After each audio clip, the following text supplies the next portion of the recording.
सियालकोट में आधे घंटे की तूफानी बारिश ने शहर डुबो दिया। बड़े इलाकों की बिजली भी बंद कर दी गई। तफसीलात जानते हैं डॉन न्यूज के नुमाइंदे इमरान सादिक से। जी इमरान, बताइएगा शहर में इस वक्त क्या सूरत हाल है और निकासी आपके लिए क्या इकदाम किए जा रहे हैं? जी बिल्कुल, सियालकोट में आज मूसलाधार बारिश हुई है जिससे मौसम तो खुशगवार हो गया, लेकिन सियालकोट शहर की गलियां, मोहल्ले और अहम शाहराएं जो हैं वो तालाब का मंजर पेश कर रहे हैं। मैं इस वक्त रंगपुरा रोड पे खड़ा हूँ जिसकी जो सड़क है तालाब का मंजर पेश कर रही है। इसके अलावा जो है शहाबपुरा है, गोदपुरा है, मुरादपुर है, करीमपुरा है, महाराजा रोड है और रेलवे रोड है।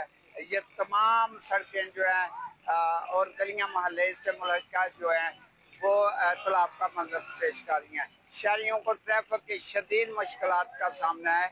इस होने वाली बारिश है जो म्यूनसिपल कॉरपोरेशन है और उसके निकासी आब के मंसूबों की कली खुल गई है। शहरियों ने जिली इंतजामिया जो आला हुकाम है उनसे अपील की है कि निकासी आपके लिए बाज़ाब्ता इंतजाम किए जाए ताकि शहरियों को ट्रैफिक की मुश्किलात का सामना ना हो। जी इमरान सादिक अपडेट कर रहे थे, आपका शुक्रिया।